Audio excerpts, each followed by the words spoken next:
Welcome to Uncopyable Women in Business. I'm Kay Miller, also known as Muffler Mama. I've been the #1 salesperson in a male-dominated industry, a successful entrepreneur for over 30 years, and now my mission is to help you build a business and brand nobody else can compete with. If you're ready to break out of the pack and create your own uncopyable advantage, stay tuned. My guests and I are here to help. My guest today is Janell Pittman, a fractional executive with Chief Outsiders. Janell helps mid-sized company CEOs who have a vision but are frustrated as their teams chase endless to-dos without seeing growth.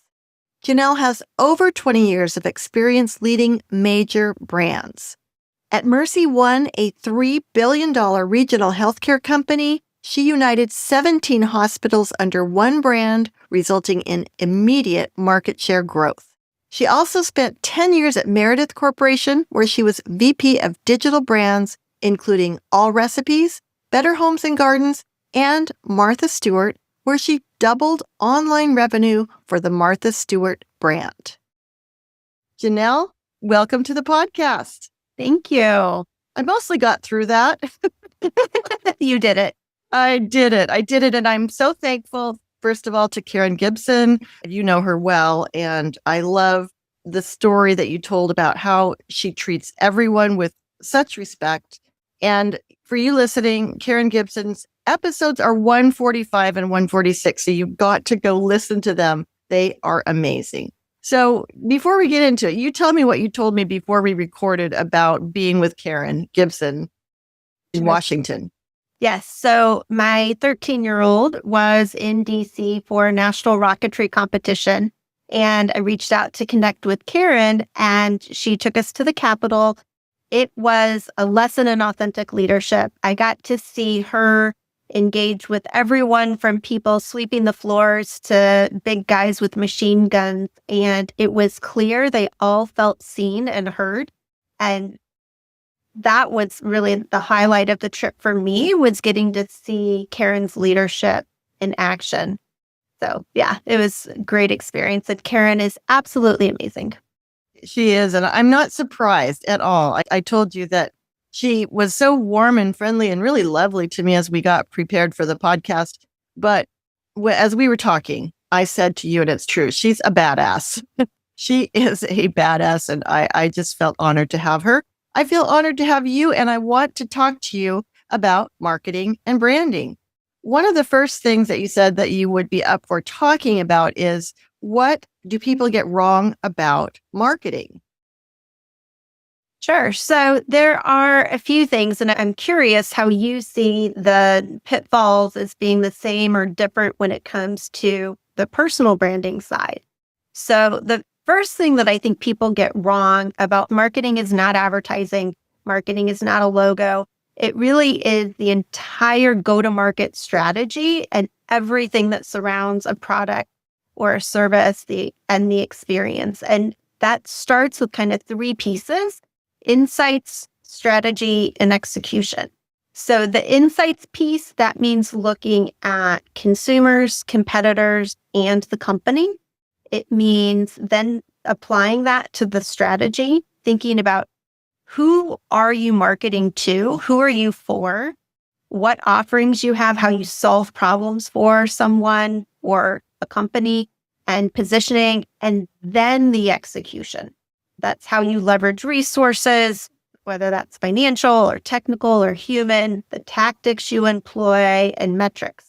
Most of the time when people talk about marketing or ask me questions about marketing, they'll ask me about a marketing tactic. And you've really missed the majority of the opportunity for marketing to make an impact if you're starting with that execution piece and starting with tactics.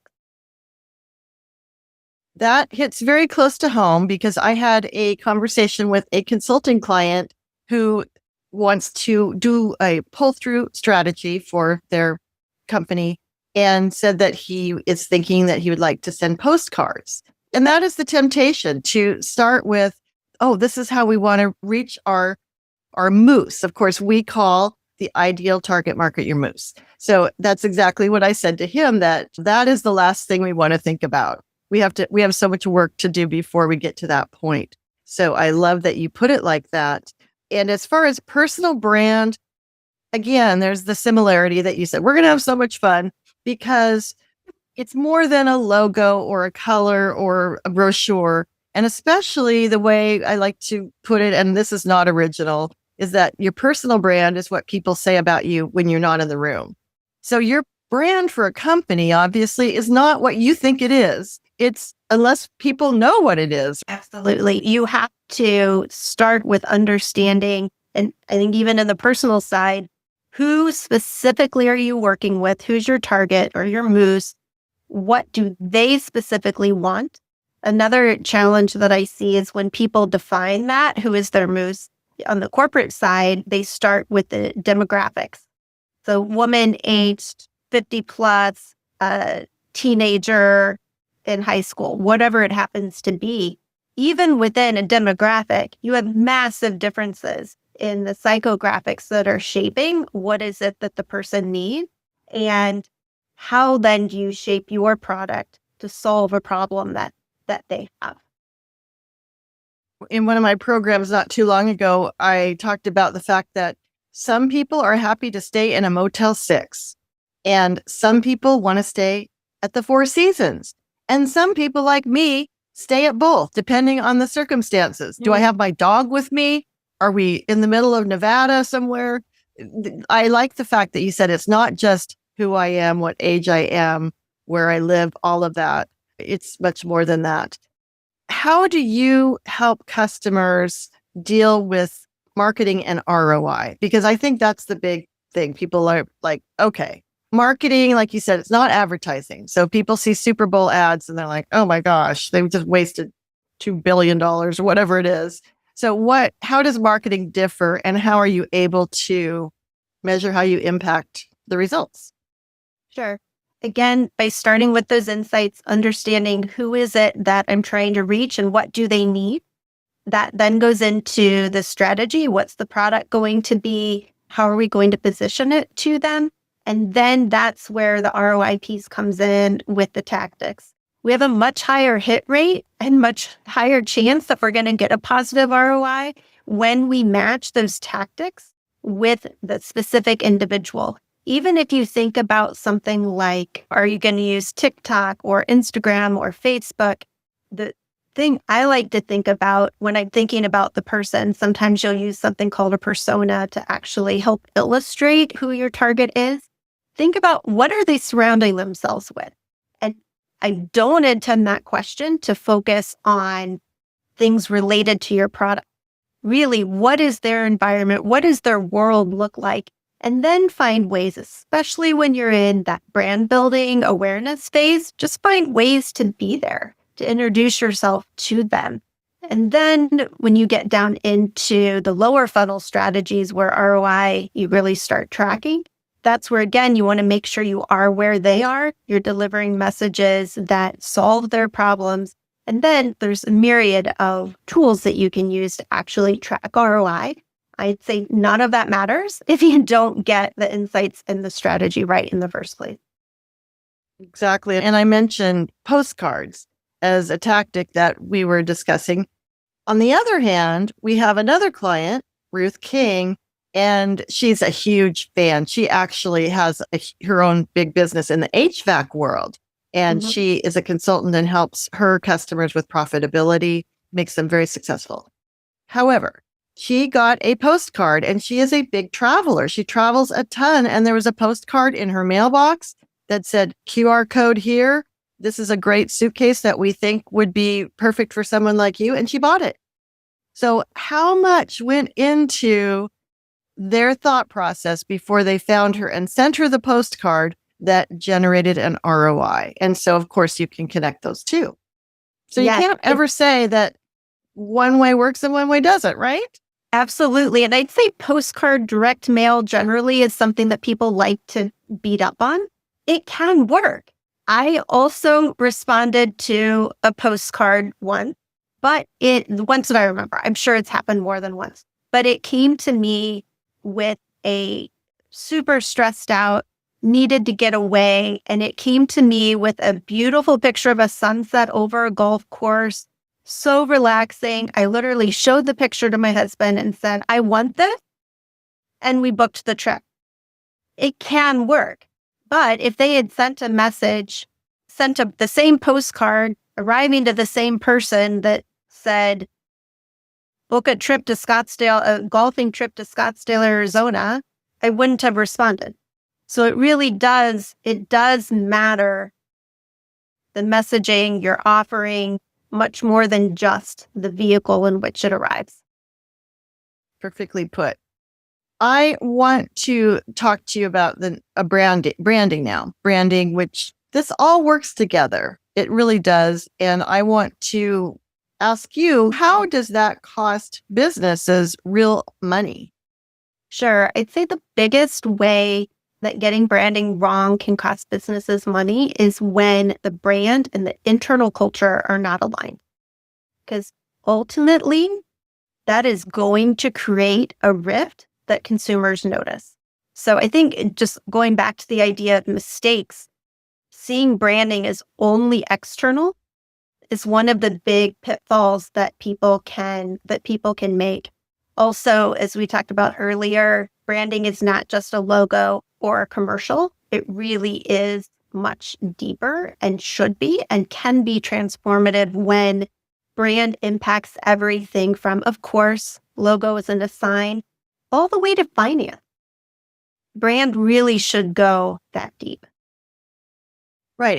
In the culture of the business, right? And when you come down to it, of course, businesses can't run without people.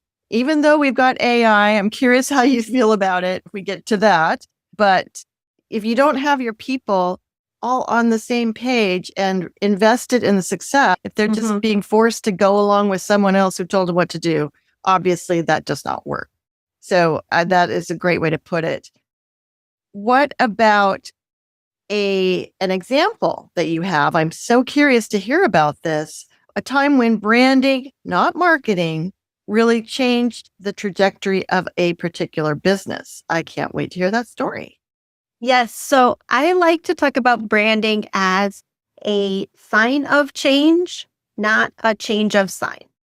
So the example that I'm going to share brings that to life. I was working with a complex healthcare organization. They had hundreds of locations, and they had been working for decades in very separate silos. But the board wanted to face the market as one. So a big disconnect between what the organization was and what the board wanted the organization to be. Also, I should say that the organization had an operating margin of close to zero. That's not good. Exactly. I don't know much about all of this, but I know that's not good. Healthcare does have low margins, but they shouldn't be close to zero, correct? So we started with leveraging insights to understand what it was that drove choice both for consumers and for colleagues. Because again, we wanted to make sure that there was an alignment between external and internal.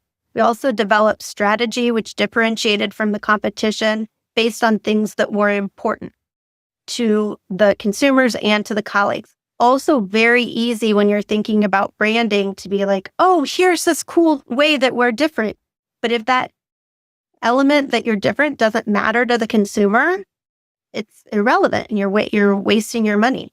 So by addressing those things and really tackling the culture first to align around working together as one and to align around putting the patient at the center, those branding foundations actually led to a shift that started to advance the organization. As an example, even before any external marketing started, the organization jumped into the top decile for quality across the nation based on simply aligning who we wanted to be and putting in operational elements around that. When our advertising did launch, it was proof of the improvements that were happening. So not a change of sign, but a sign of change. And collectively, along with the culture and the strategy work, We reversed a 4-year decline in market share. We gained that point of market share in less than a year. The organization had its best financial performance ever. And we gained 17-point improvement in patient experience scores, which if you're not in healthcare, patient experience scores are very difficult to move because you really do have to fundamentally change how an organization serves its patients in order to see movement. Very little in the end had to do with marketing, but it did. Obviously, it helped with market share, but a lot of other things happened as a result of the internal branding first. Hey there. If you're listening to this podcast, I'm going to take a wild guess. You want an uncopyable advantage. And if you can't wait to get a jump on your competition, I invite you to visit our Moose Market, where you'll find our products and services, plus resources to help you stand out, sell more, and grow your business. Check out the Moose Market at beuncopyable.com/store. Now, back to the show. This really ties into what we talked to before, understanding who your moose is, what's important to them. Healthcare is a real sticky wicket right now, and a lot of discontent among patients. So it starts, though, with the culture. I'm fascinated with that because as a sales and marketing consultant, as myself, I think people think of soft skills, like for sales, mindset. Oh, I don't want mindset. I want to know what are my numbers? How do I get those more numbers, right? Sell more. And you've got to go back. You've got to start where you're talking about and figure all of this out. One thing I like to talk about too is an acknowledged need. You might have the best. I work with a lot of women entrepreneurs, you listening, and a lot of women who are 50 and above is actually the largest segment of people starting businesses, women 50 and above. A lot of us have something we love, and I pick on candle making. And when I was a kid, I had a little business called Candles by K, and I love alliteration, so they were both with a K. But you might have the greatest candles in the world, but unless you find a market that values that, as you said, it might be, instead of saying these candles smell good, it might be you're stressed out. We'll use that example. This candle will remind you of that wonderful trip you took to Scottsdale and you golfed. I love it. So whatever that emotional connection is, I feel like my husband, Steve Miller, not the rock star, but we've worked together for years. He's the uncopyable. He developed that brand, and then I jumped on board. And I'm claiming it because I'm married to him. Why not? He had a column for quite a while called Two Hat Marketing. And it was about how we think as a marketer and then we think of as a customer. And they're totally different things, right? Even sales. I just actually had the most obnoxious door-to-door sales man. I'm not going to say it could have been a woman, but this particular guy was a man. So incredibly pushy, trying to get me to switch from Orkin. And it was just so, talk about tactical. He was just diving in, push. I got so mad at him. I actually called our security and said, this is a no soliciting neighborhood. And he said, you have to call the police. I'm like, okay, I'm not that. Yeah, could spend that much time.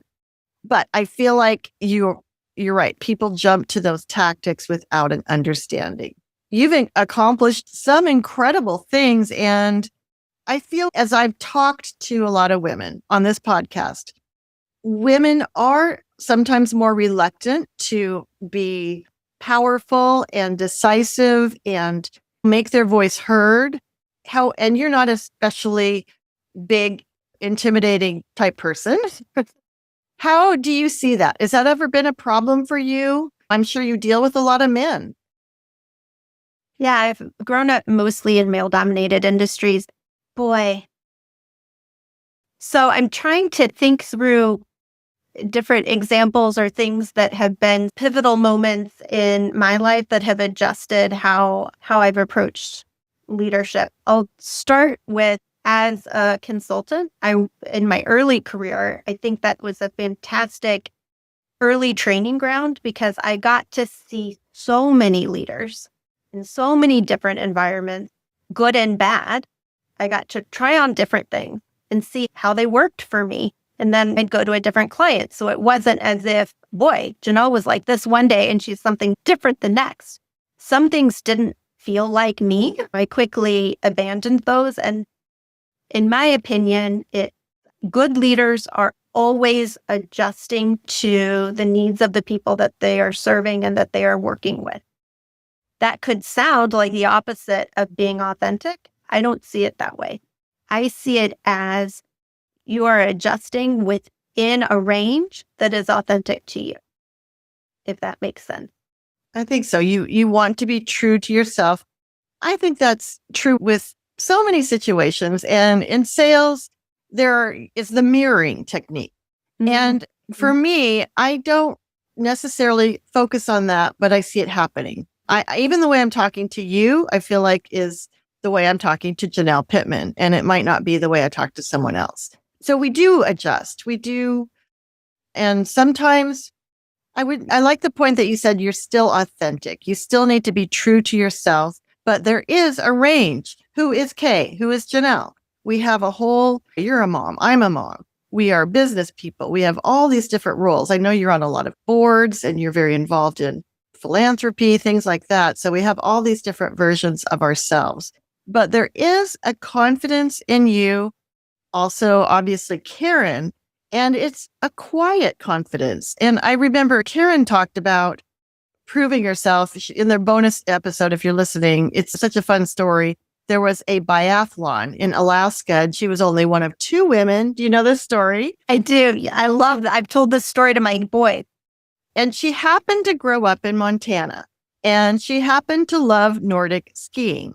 And as you can tell, if you even talk to her for a few minutes, she's very good at everything she does. So they are out in Alaska doing this biathlon. And I know that she knew people were judging her, this more small, diminutive woman compared to these big dudes. And she didn't say a word, but she came in second. There was only one guy out of that whole entire group, and she was young. So she instantly got credibility. So you can't just really boil it down into one thing. You have to, as you said, be authentic, but also call on all the different parts of who you can be. I think something that was impactful for me was the first time someone called me bold, because I never viewed myself that way. And when I just viewed myself as doing the right thing for the business, listening, helping to align, etc. But being someone else calling me bold gave me a lot more what felt like freedom to make truly bold types of decisions. The other thing, I think you can't see where I am right now, but I'm like just over 5 feet tall. People oftentimes will underestimate, they look at my size and just don't think they have an impression in the room. Yeah. So I think that gives me more latitude to ask the questions that need to be asked rather than coming in and putting on an air of being powerful or an air of knowing it. I come in and ask the questions so that the solutions really are a solution. So I'd use that being underestimated to my advantage.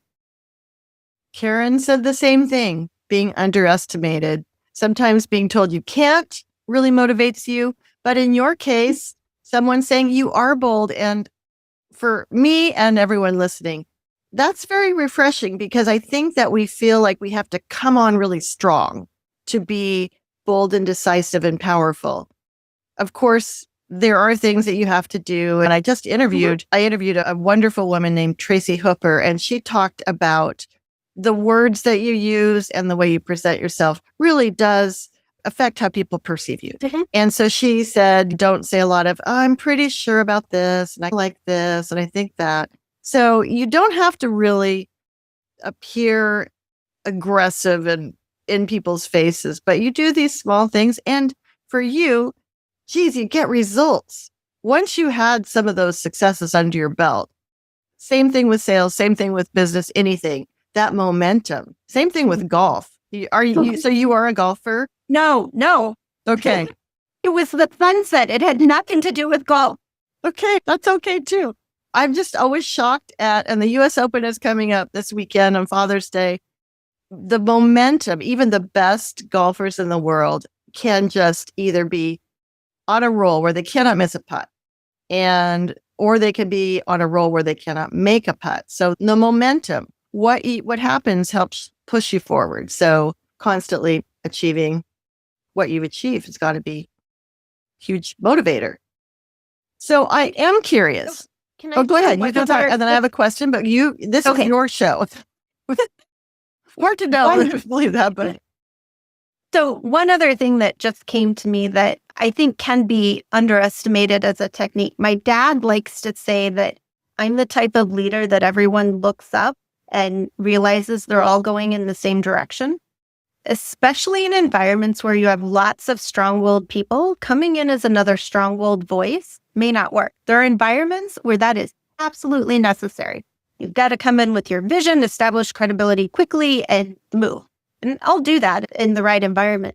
But I think that ability to come in, get people aligned without even them knowing it, so that people just start moving together, you reduce a whole lot of friction and can actually move faster. So anyway, lots of options to show up authentically and get results. This reminds me of some parenting things too, about how you can tell your kid to do something and they fight you all the way, or you can find some creative way to make it fun. I used to laugh because my daughter loved Where's Waldo. So she'd spend hours poring over those books. Where's Waldo? Then it's time to find your shoes. Oh, Mom, I want to find my shoes. So really, people have to feel like they've got choices. And I always think of the term, great leaders don't create followers, they create other leaders. You don't want to be the smartest person in the room. Those are the types of vibes I'm getting from you because, everyone, I'm the boss of me. You've heard that from your kid, maybe. I did. We all want to be the boss of ourselves. So we want to feel that way. We really are out of time. Do you have anything to say about AI? Because I'm super into it. Sure. I think AI is fabulous as a tool. I don't think AI is replacing people. I think it will augment us, make us smarter, and can help us work together in the human world much better. We don't have time to talk more about that, but I agree. I like to say that you're not going to be replaced by AI, but you'll be replaced with someone using AI. So for all of you, I just talked with a copywriter, and I feel like those are the types of jobs people are like, I'm going to get replaced by AI. She said, absolutely not. I am so much better. I can do so much more by content because I have help with AI. However, last week I asked AI something, gave me a wonderful answer, and then it said, because Father's Day is on June 16th, having a program on the 17th might not be optional or optimal.